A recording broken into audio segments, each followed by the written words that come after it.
This is a test ride of the Polestar 4, which is, for example, attacking the... Oh, hello. Said hello here with the blinking light. It's probably because I have the key in my pocket. So this one, for example, challenging the Porsche Macan EV, and the Polestar 4 sits price and size-wise between the Polestar 2 and the Polestar 3. 2, 4, 3? Yeah, to me it doesn't make sense, but their logic is, hey, let's go Apple style, iPhone 10, 11, 12, 13, 14, and so on, just rising numbers. And here they also want to do the rising number game like the tech companies. So the new car just gets the higher number no matter which size it actually is. Doesn't make too much sense to me, honestly, but well, we are here to explain you all of that of the Polestar 4 with Thomas and Autogefuehl in 4K, full screen, full length. Let's go. In the front, a very sleek design, very sporty, not so much SUV-alike, rather a crossover EV. In the front also we see here these daytime running lights with a very cool modern style. Split also, the main headlamp unit is in the lower part, and they look kind of a little bit alike like Volvo. And yes, we know the history is Polestar used to be this tuning brand of Volvo. Volvo bought them at some point, then they made their performance models or performance editions. Then they outsourced it to an own fully electric brand. But now recently Volvo got rid of the shares and the owner Geely takes over all these shares, and some interpreted that Polestar is maybe going bankrupt overall, but they are not done yet, they say, and the Geely owner company wants to keep it alive for now, definitely, and they have come up with a lot of new models. We have to see definitely what the future brings. For example, here the Polestar 4 with a length of 4.84 meters or 191 inches. So as I said, between the 2 and the 3 size-wise, and comparable size-wise also to a Porsche Macan EV. Wheels 20 or option here 22 inch. These are the biggest ones. So also here the performance version. So there's the rear-wheel drive version, 7.1 seconds in the acceleration figure, or the all-wheel drive version, one electric motor in the rear, one in the front, then with 3.8 seconds in the acceleration figure. We also have this all-wheel drive performance version here for you today, and then it also gets an adaptive suspension, so we're going to test that here for you. Battery size 94 kilowatt hours net, so far always this version, so we see what kind of range we can get with that one. And charging is also pretty interesting, up to 22 kilowatt AC, so that's a very good figure, definitely not everyone has that, and up to 200 kilowatt DC charging, 10 to 80% in around 30 minutes. And the most obvious thing here in the rear is not only this red light bar here, it goes all the way through. That looks pretty cool, doesn't it? But then, yeah, here, this is what this car has been famous for in the static reveal already. It has no rear window. We have an extensive camera system up there. I'll also show you that, how it translates to the interior, because they wanted to create a new interior rear experience. We're soon going to test it for you if that plays out. But honestly, did you ask for this? I didn't, and no one else has. And I think that's always the thing. On the one hand, I found it cool when manufacturers did like their own thing, or when manufacturers are unique or something. But here again, why would anyone do no rear window? I don't get it. I think it's more a show effect, and it could be a major deal breaker for this vehicle. But let's not cancel this car just yet, because let's see if there is something special in the interior to come for us. But definitely a very interesting and unique approach they took there. And here there's Leah in the back camera, and now she will open the trunk for us, because that's so interesting.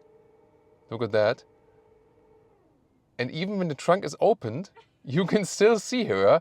And like, why is that? There we see it. Here, when the trunk is opened, there's this slot, this small slot in between, and then it can look through. That's interesting when Leah closes the trunk again. Then you can see it once again looks over the boot. And here, by the way, also, because I talked about the charging flaps, charging stats, here the charging flap itself, when I press it here, it's probably because the car locked itself, but then I can also show you the key fob. There's still a key fob here. It has no real buttons or something, so it's just like a identifier, so to speak. So let me get then right here to the There we go. So these are the door handles. They are flush otherwise. Now when the car is open, this should also open. There we go. So this is then the electric charging flap. AC, DC, and you put your finger here, close again. This looks pretty reliable and also nicely and flushed, integrated.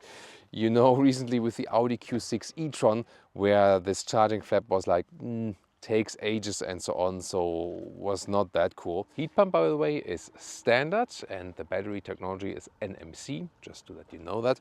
And is there a frunk? So we open that, and we have a second compartment here. Oh, ain't that cute? Yeah, there's a frunk, a tiny one, tiny one. Yeah, but always good to have one, therefore. And turning indicator check. That looks amazing, right? Both lower and upper. Yeah, that gets the cool stamp. And the indicators here in the rear also very wide, a little bit hidden underneath the braking light, I would say, but still long and wide enough. Also pretty cool integration. So Leah was asking me about this sticker here, Polestar 4, 100 kilowatt hour, 400 kilowatt, and if that's on every Polestar. And yeah, it is actually. And Leah is also right that it doesn't look that good, honestly. And would you put this sticker on your vehicle, actually? 100 kilowatt hours, by the way, the gross figure, 94 than the net figure. Now we take a closer look here at these door handles. For example, I can swipe here and then they come towards me. So interesting thing. And then also gives you some kind of haptic feedback. Door closing sound is not too bad for frameless doors, honestly. So I mean, we've heard better sounds, but also way worse sounds, especially with cars with frameless doors. There are some very rare exceptions where cars have frameless doors and still have an awesome closing sound. And we also always mention that. Then inside of the doors, very nice use of the brighter materials here. Different stylings are available. Here it's somewhat soft touch, I would say. It's a high-grade leatherette also here. Then a fabric insert. Again, different stylings available. Just in the lower part, this is then rather a hard pack here. Harman Kardon sound system here.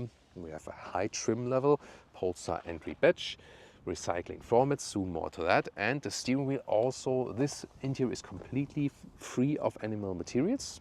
Good approach, and they even replace oil by, for example, from the high-grade leatherette seats, from pine oil and recycling materials. And these seats here are the fabric seats. They are also 100% from recycling materials. So Polestar is really going full circle. They very early started with an approach, into sustainability, also reducing CO2 output, using recycling materials.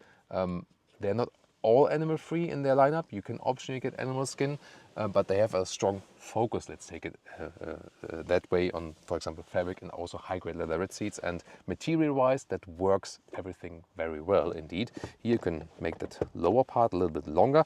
And there you can see, by the way, the high-grade leatherette. So the other version would be looking almost like this, but just the whole seat if you want something to wipe cleaner, easier. So the material choices are really nice here, I have to say. And steering wheel, well, you see, you cannot adjust anything here. This is then also going into the Tesla direction. Volvo is doing that now too, that you have to do it then from the screen. And I have to say, you have to learn the car a little bit. A lot of things are, you have to search for that as well. And then we have to see where it is, the interior, steering wheel, and then we can use these touchpads here to put the steering wheel higher, in and out. Here, then I have to press here in there. There we see the steering wheel goes in. But it's almost, there is some kind of feedback, but sometimes you don't really know where to hit it. You know, like, why is it not reacting now? Might be due to pre-production vehicle, but might also be because it's not that well built in that respect. So the hashtag capacitive BS fields on that steering wheel are one of the worst I have experienced so far. I just hope for them that they can improve them somehow. So not a good feedback here. So I'm happy that I've set everything for once then, and then I'm more or less done. The seat control here, however, is still with these classic buttons. I really appreciate that I can just move that, and yeah, that's it. It's just so much easier to do that actually. I'm 189 or 6'2". Yeah, Leah is signaling me.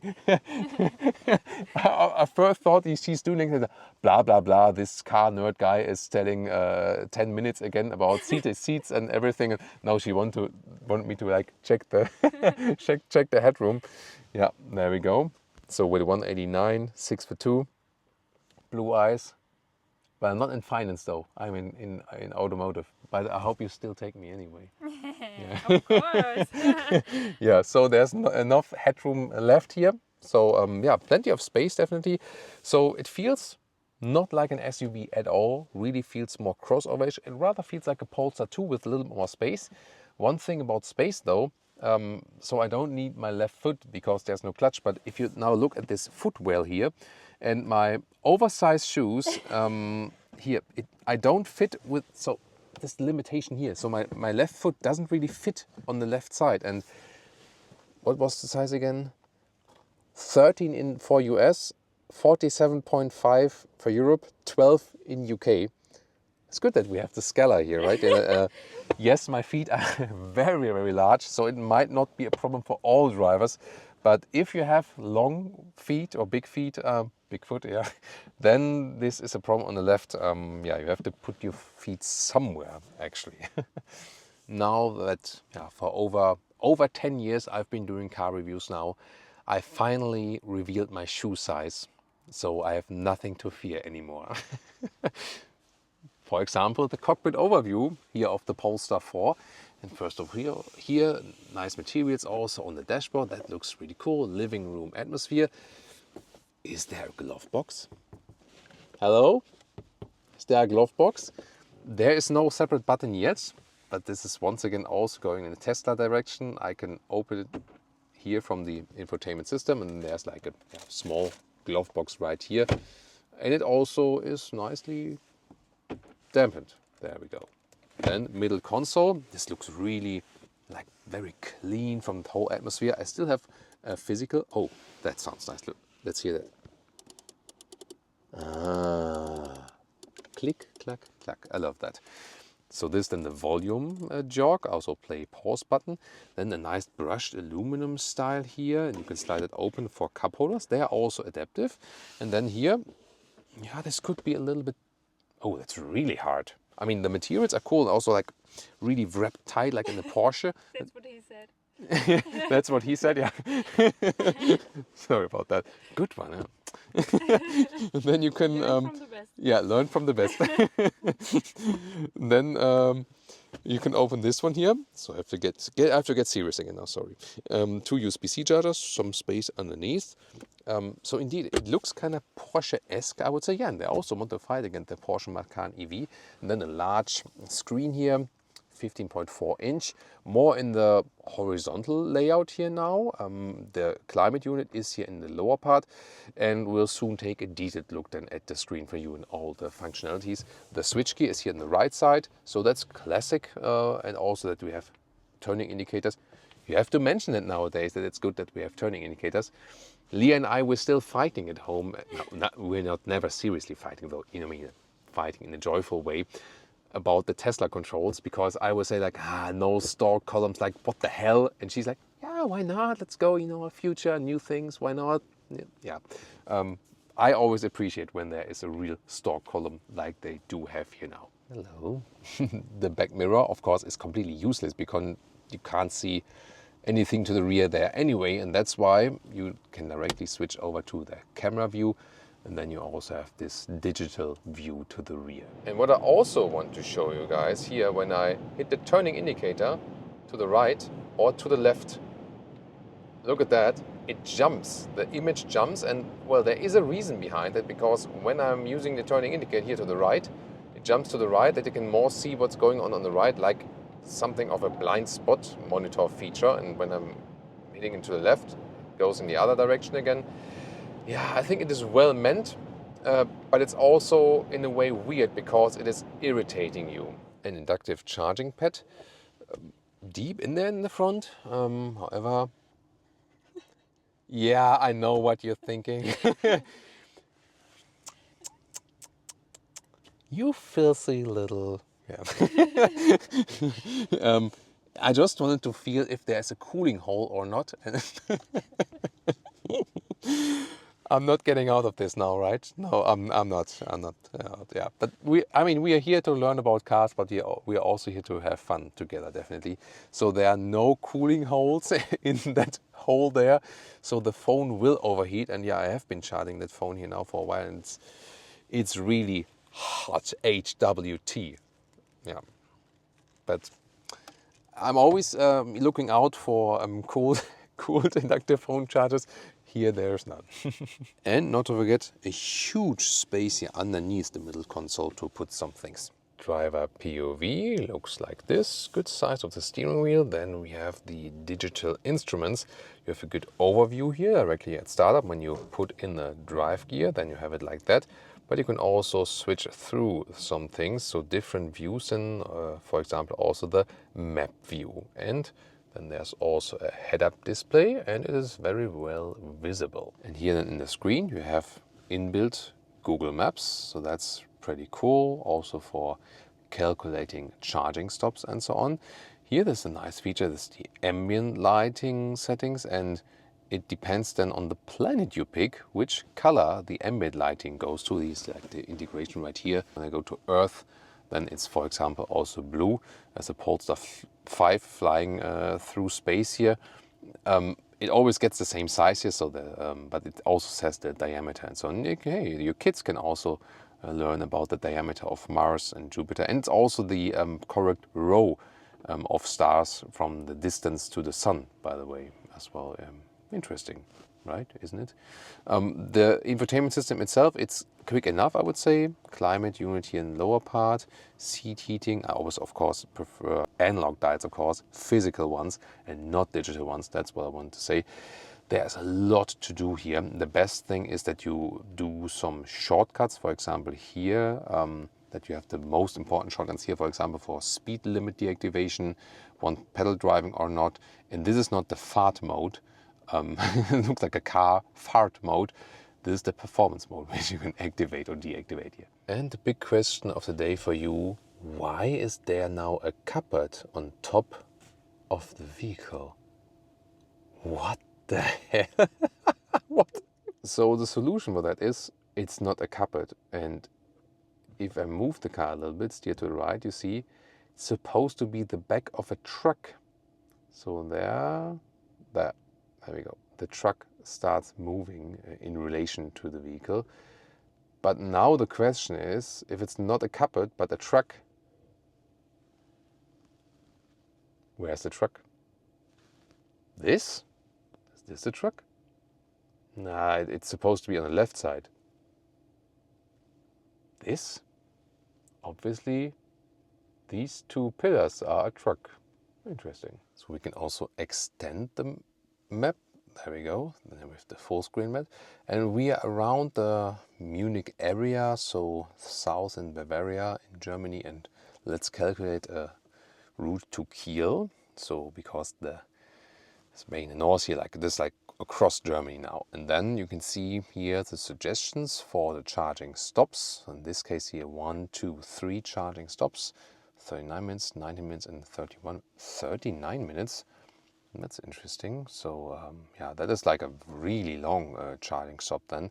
So, but there you can see here this Google Maps based GPS system is able to do proper then calculation of individual charging stops. Now, what about this rear seating experience? I'm really excited now.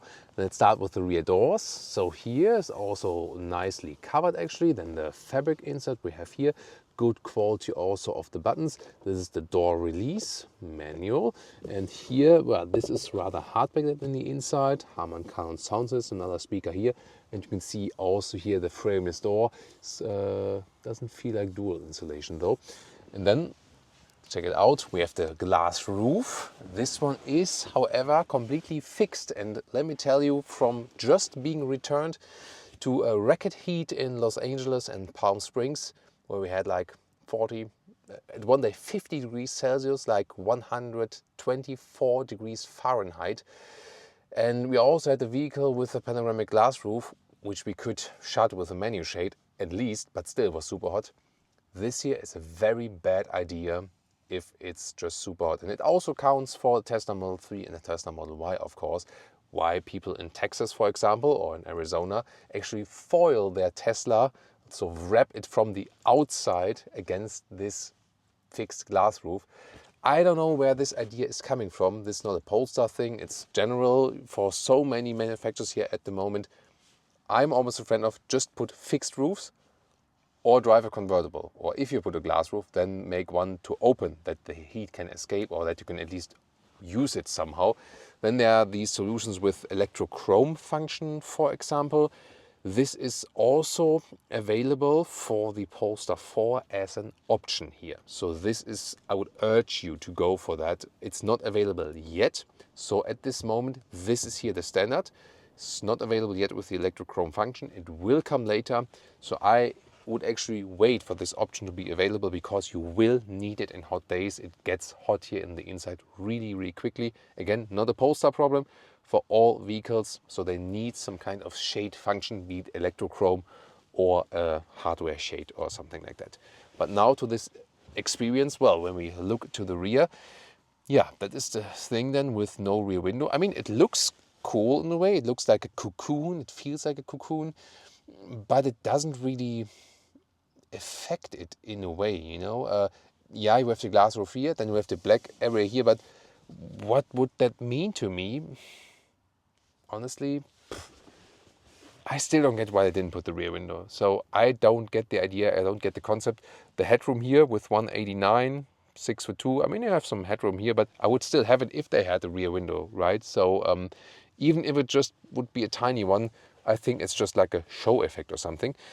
Also interesting, the Polestar 2, we have just been shuttled here to this occasion with the Polestar 2 and sitting in the rear. And honestly, it was not a good experience. Here, it's way more comfortable than the Polestar 2. And the main reason is there's, you know, like the inclination is different. So you lean a little bit more backward. It's a more relaxed position here. So yeah, this works. This, you know, lounge, relaxed atmosphere does work actually. That's actually quite cool. And then here the legroom is still okay, I would say. This is the seat as I'm driving. Not the best use of space considering the length maybe, but there are also competitors that also score like a similar result. And then we also use this EV platform here almost, it's not a completely flat floor, just a small hump right here, but I think that's okay. 2 USB-C chargers we also find here, for example. And then there's also a separate climate unit here, for example, for the rear, and you can even get a 3-level seat heating then. By the way, the floor mats here, you can also see mono material, 100% PET. Why is it also important that it's mono material? First of all, 100% PET, so this is all from recycled plastic bottles. And then mono material is also important to process the material also later on. So this is like the best solution. You take recycled material and then you make 100% pure material that you can also recycle it later on again. Sometimes in recycling or in sustainability in the car industry, it can sometimes make more sense to not go recycling, but make 100% mono material that then can be processed later on once again in a couple of years, or if the car goes to trash at some point, instead of going recycling and mixing materials which can never be dissolved again. So this is always, you know, playing with pros and cons. In this case here, 100% recycling plus mono material, good solution. It's just a floor mat detail, but hey, their sustainability approach is pretty cool. That's something you really have to applaud them for. But here the rear experience, I think it's pretty cool. Yes, interesting also that the seat here, you could see the isofix in the lower part right here, and this part is really pronounced and it kind of serves like a inbuilt lumbar support. And to me, that's not a good thing because I don't like lumbar support in seats. If you like special lumbar supports in seats, then you will also like that. Yeah, so overall, I think a better result than in the Polestar 2, but not a superb result overall for rear seating comfort. And it's definitely not worth it to just get rid of the rear window for that. Doesn't make sense as for the experience, I feel. This one here, by the way, you Hey,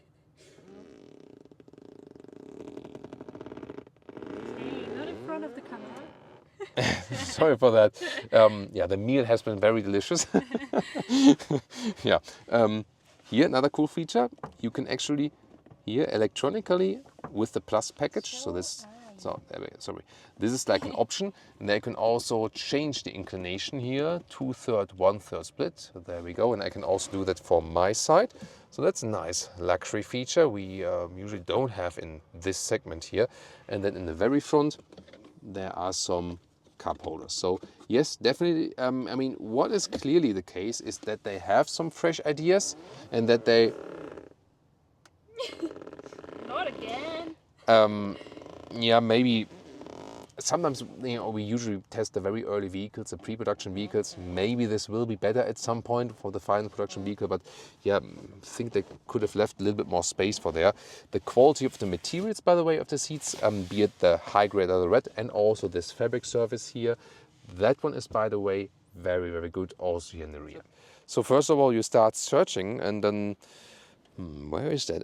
You know, there's actually a black button we can press. There we go. We have here 530 liters or almost 18 cubic feet, and you ask yourself, and me too, where are those 530 liters? Because it is tiny, at least from the first look. But let's take a deeper look here. The cool thing is that it's actually really wide. Look at that. This is 1 meter or 40 inches. And look at that, how much longer it is, like more than 110 or 43 inches. So really good in the width. The length is also quite cool. It's almost 1 meter or 40 inches, so that's fine. And the height here at the highest point is 55 centimeters or 21 inches. But then it's really shallow right here. Here, this cabin trolley also fits in vertically, and underneath here, oh, yeah, that's maybe not the best idea. Yeah, so sorry. Yeah, sometimes I gotta work on my trunk workout a little bit better. So there we go. Because what I want to show you, yeah, that's the thing. Usually you can lift that one, but here it's like a fixed one, and then you can either put it up like this. There's more space here. This is also where more liter figure comes from. That's actually very nice to use. And then you can also put this whole thing down here in this lower segment. There we go. And then you have even more height. So this is also where the liter figure actually does come from. And then, yeah, you remember there's no rear window, but what is this? I mean, we know this, where it's just placed right here as a trunk cover, but this looks like someone just put it in reverse and it looks kind of off. But the reason behind it is that you pull this here. It's a little bit strange, the mechanism. Then you can have this one just hanging down there, but I wonder if maybe while driving it does like this or something when you brake or when you accelerate. And then you can actually look through, but not through the window, just when the trunk is open. And what would be a use case for that? Maybe when there is a small dog here and then the dog can look over here. Oh, no. Yeah. Yeah, and of course here then you can get the access to the rear seats and you can directly fold them. So this is then probably the main reason. You can also take out that whole thing. Here, that's what I wanted to tell you. Usually it should look like this, right? But yeah. When I see, yeah, it just messes with your brain, doesn't it? Yeah, and this is then the full luggage setup. So there is then actually more space than you might imagine. Full length is 1 meters 85 or almost 73 inches. So in length is also actually quite good to use. However, I found a cool feature also here. Look at that, the Polestar logo imprinted here in the lower part of this hatch. And yeah, this is another thing that looks unfamiliar because you would expect the rear window there, where there is none. Performance test. Plop. Oh, see here the activity key came towards us because of the acceleration, although it was hidden deep down there. So this was 20 to 100 kilometers an hour and was even uphill. So really good performance here from that performance model of the Polestar 4. And we have good steering reaction here, feels really nice here when doing some lane change and so on. 22-inch wheels gives me good feeling of the road. Can be rough in potholes and so on. This twin motor version has the adaptive suspension, so we can also change that here. That was the standard feel, and I think it's already rather stiff and sporty. And we can put it to nimble or even to firm. Yeah, sometimes here the reactions from the touchscreen are not ideal. And here in firm, let's see here, doing some slalom comparison to standard. Yeah, you feel that. Yeah. Yeah. Yeah, you feel that. So, I mean, still, I feel with the 22-inch wheels combination, the standard setting is totally fine. So I probably would not set it firmer. It's good that we can adjust the steering feel here. So light is when you easily want to park in and out, but I think it feels not that natural. The standard setting, I think, is really cool. That feels really one with the vehicle. Firm is also fine. So I would probably go with standard or firm. That's what I would at least prefer. And you can also Porsche trip, yeah. right? A couple of Porsches here, really nice. Then we can change. 911? These were 911s, yeah. Different colors. Which one was your favorite color? So here in off, one pedal drive, you go off the throttle, you just roll. Low would be then some recuperation, and standard is then when I accelerate and go off the throttle, hard recuperation. That is then a one pedal driving feeling, and you always have to be gentle with that, not to put too much stress then on your passengers, definitely. But it's a good balanced feeling, feels sporty. It doesn't feel SUV-alike, it rather feels like an upgraded Polestar 2, this one here, I really feel. With a little bit more space, more power, a little bit more size, and so on, more price as well, yes.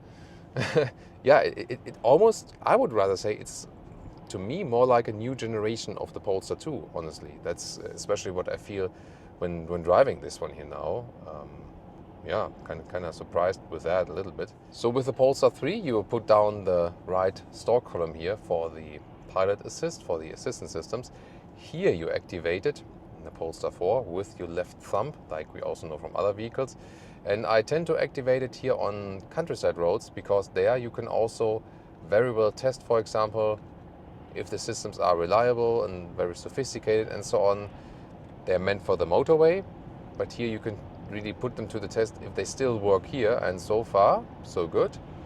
Here 100 kilometers an hour, 60 miles an hour, and you see it is following the road. I'm not steering at the moment, so no intervention on my side, and also no hectic movements and so on. It's pretty cool. Also nice visualization there in the digital instruments, for example. So this is very well done assistance systems wise, so pretty cool. I even feel that might be a little bit better than in the Polestar 3. So how smooth the reaction and so on is from the steering wheel. Yeah, very nice. Noise insulation wise here to 100 kilometers an hour, 60 miles an hour is also decent. We will soon also head on to the German Autobahn to test more high speed and see how it reacts there and all the sporty behavior, acceleration, and also as for the wind noise. But to me it's a very good driving feeling overall. Everything fits. I would imagine if you go for the smaller wheels, you would get more comfort. Here, the 22-inch wheels, you have to like them driving-wise. Yes, they look stunning from the exterior, but they definitely do cost you comfort on the interior. And here in the Bavarian landscape, we often have situations like 70 kilometers an hour, and then it goes like to countryside speed, which is 100 kilometers an hour, 60 miles an hour. And then you have these intermediate accelerations, like from 70 to 100. Leah is always like, not again. I'm not ready. Watch it. Plop, that's it already. Wow. So great performance from this one here, especially in this performance version. Yeah, the single motor will also be enough. Yeah, but still does it very well. You would go back to the, I see it often doesn't react properly. You would go back to the range mode for the best efficiency, because then the front motor is decoupled in many situations. Only you use it when you really need it, actually. And this is of course better efficiency. Then in the performance mode, you would already engage the clutch, that it's ready and you have the full performance. Just, yeah, there we go again, 70 to 100.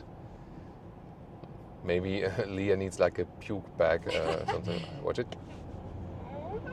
That's again, wow. Yeah, pretty cool. So, and I'm not really missing the sound for that. It's normal, meanwhile, with electric vehicles.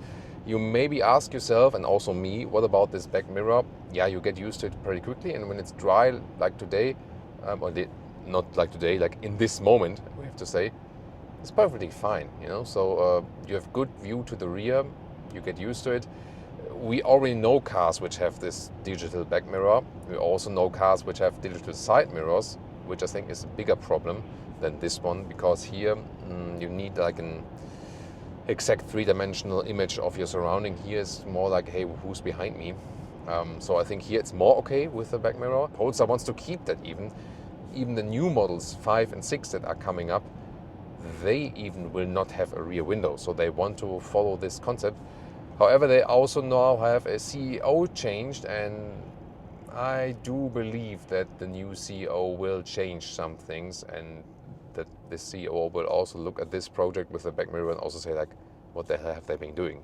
That's what I think, you know. Maybe I can interview the new CEO at some point and ask him for that.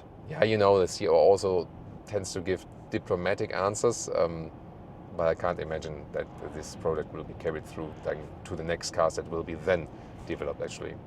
Autobahn, high speed.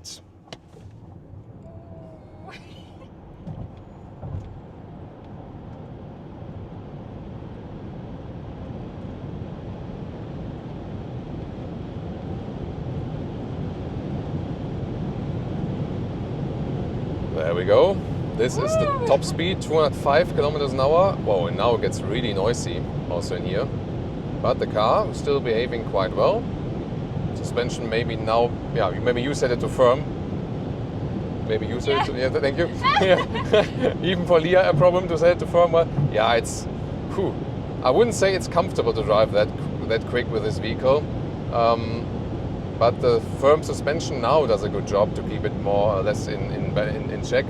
But it's more silent than the Polestar 3. It's more silent at high speed than the Polestar 3. That's astonishing. And let's find out, there are good lane change here. Let's find a speed where it's comfortable. Yeah, 150 I think is still fine, something like that. And that's really interesting. With the Polestar 3 recently, we found that it's one of the most silent vehicles up to 100 kilometers an hour or 60 miles an hour. But when you really go high speed, you don't feel comfortable anymore. It's getting extremely loud. So yeah, hardly have this finding. But here, this one, the Polestar 4, I feel is a little bit louder at lower speeds, but then more silent at higher speeds than the Polestar 3. Crazy, like strange, but yeah, that's the way it is actually. So yeah, it's unlimited speed here, although the car shows 130, but that's not true here actually in this case. But 130 is a nice traveling speed actually. And yeah, we have such a nice free Autobahn for you today, so we can do some lane change action. It feels really nice, good reaction from the vehicle, good from suspension. You feel really one with the vehicle as for all the driving characteristics. As for the user interface, no, because some things to change and control are just too complicated, and also these capacitive BS buttons on the steering wheel has been with a lot of manufacturers recently. You don't feel too connected to the car in that respect, but driving wise, really good. Yeah, suspension now when we have some bumps in the road on firm, it's interesting. Yeah, when we have it on the standard setting, you hardly feel them. When we were on the firm setting, like some really small waves, they were like blah, blah, blah, blah, blah, blah, blah, blah, you could feel them. But now in the standard setting, it's evened out, so that's actually better. Yeah, I mean, question was also, can it be compared to the Porsche Macan? I mean, performance in the acceleration wise was really good. In the driving agility, the Macan is just more precise and better, and as for that respect, I feel. So, yeah, I mean, not sure if people will really consider this as a Macan competitor. It maybe fits size, and size-wise then will be lower in the price and so on. This might be something.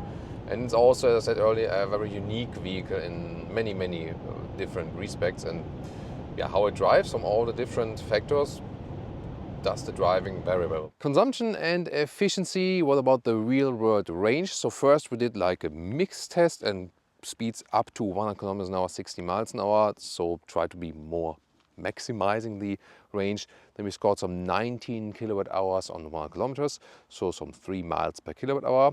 Considering this 94 kilowatt hour net battery, this would mean a real range of around 500 kilometers or 300 miles.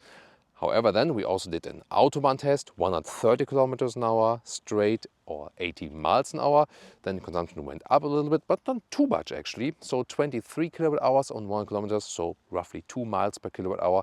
That would mean like an Autobahn range of around 400 kilometers or 250 miles. Interesting that between the Polestar 4 and the Polestar 3 we've been driving recently, this one here did not exceed the consumption that much when it was going quicker. So this one here more efficient at higher speeds than the Polestar 3. That was the main difference. Entry price for the rear wheel drive version is around 60,000 euros or dollars. And considering that you get this relatively large battery for that, also if you compare the other premium competitors, it's still quite okay. However, then all-wheel drive version and also with more equipment and so on, as it stands here right here, you do exceed the 80,000 euros or dollars. So this is more expensive than 80k, like 84 or something like that roughly. And then of course you start thinking what other competitors might there be. Overall, it is in many respects a pretty nice vehicle here, pretty good EV. Also, for example, you know, when you think about charging efficiency, how it drives and so on, it's all pretty good actually. However, there are also so many things from the control, from the interface, they're just too complicated and kind of overdone, I feel. And also that rear concept with the no rear window, I think there's no real benefit you have from that. Yes, it is more unique, but I fear that, although I really like the Polestar brand and also especially their access to sustainability and so on, yes, they still offer optional animal skin. They can also get rid of that, I think. Then it would be more consistent. But other than that, a lot of things they do very well. But I think here with this vehicle here, they have kind of overdone it in a way. I think for many people, this will be too unique, you know what I mean? And that's why I think it could be a problem to get enough sales to keep it alive. With the Polestar 3, this will rather be not a problem. I think this can sell quite well. But this one here, I do see a problem for the brand itself. It will find some customers that especially appreciate that uniqueness, but I don't see a wide success in sales for this very vehicle. Or what's your opinion about that? And now you can tune in to more Polestar reviews like the Polestar 3 or the Polestar 2.